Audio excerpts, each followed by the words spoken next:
Welcome to Sideways Look, looking where others don't. I'm your host, Dr. Paul.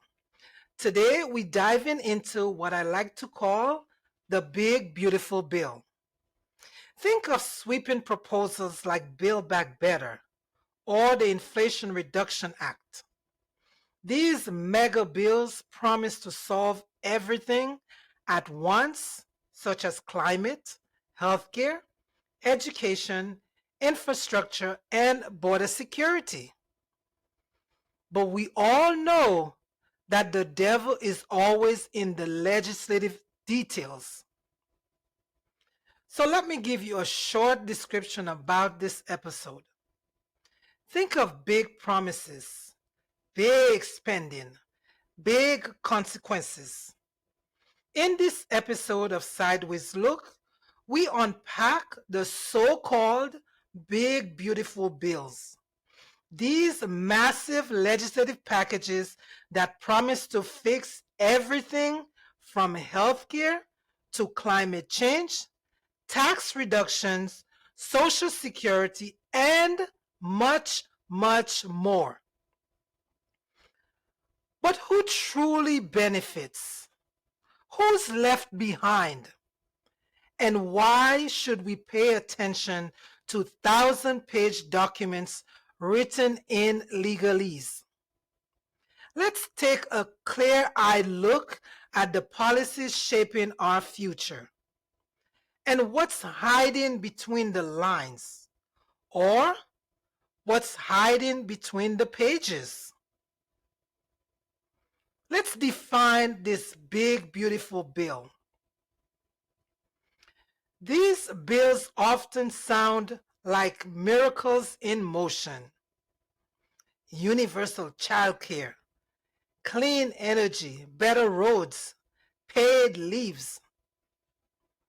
But the reality is much more complicated, folks. You see, a big, beautiful bill is a legislative mega package. Instead of passing smaller bills one by one, lawmakers roll dozens of ideas into one massive proposal. It's fast, flashy, and often politically convenient. But it also means fewer checks, meaning fewer checks and balances. The decisions are rushed and sometimes buried consequences. What's usually inside of these bills? Let's break it down. Let's try that in plain language. Social programs. Climate initiatives are included. Education and workforce funding. Tax policy changes. Infrastructure. But here's the kicker, folks.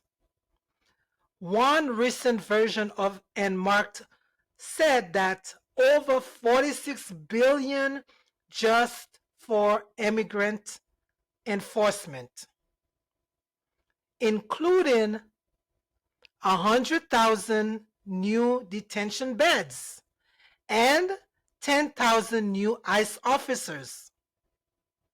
It also added fines for asylums, violations and authorized entries fines. So why does it matter to you? Let's talk about the real world impact, specifically as it relates to state and local impact. One major issue is the SALT deduction. That stands for state and local tax. Under Trump's 2017 tax cuts, a cap was set at $10,000.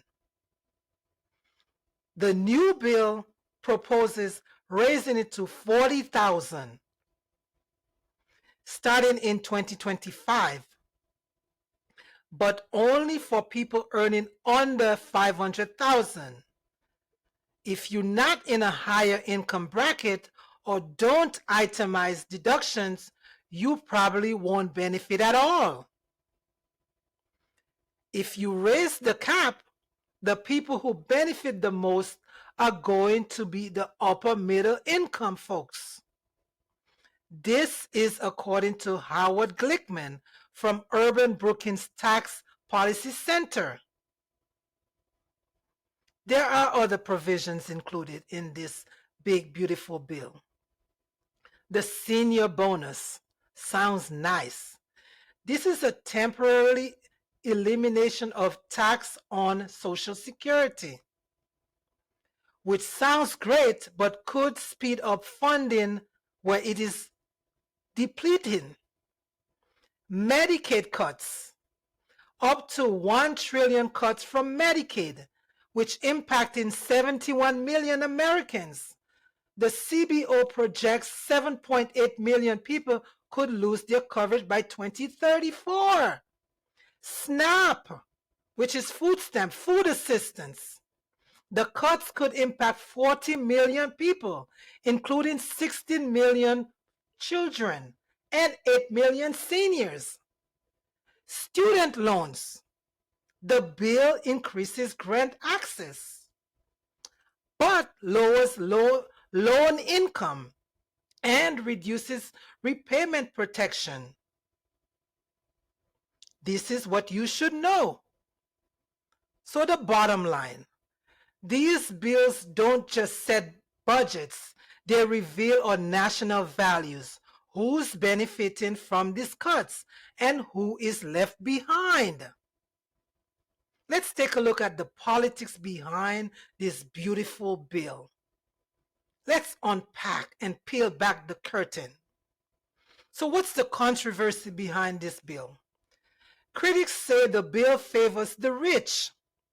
Seniors, children, and low-income families bear the burden and the program cuts, risking possibly hunger, bankruptcy, or homelessness. Let's look at the lobbying pressure. A single tobacco-related tariff clause triggered massive pushback from North Carolina lobbyists. Senator Tom Tillis opposed the provisions. He faced public attacks even from Trump, and later announced he would not seek re-election. Folks, come on now. What's the political fallout? So according to Fox News, 59% of voters oppose the bill. Among independents, 65% are against it. The backlash could cost Republicans control of Congress. But just like in Bush era, privatizing Social Security in 2025, and Democrats won big in 2006. Lesson? Big bills can reshape the political landscape just as much as the economic one. So what's the takeaway here? This big, beautiful bill isn't just about spending, folks. It's about choices. Who we help, who we ignore, and what kind of future we are building. Whether you're a Republican, Democrat, or somewhere in between. But one thing is clear. This bill has real consequences for real people. And if you're not reading between the lines, you're giving up power to those who are. This is Sideways Look. See you next time.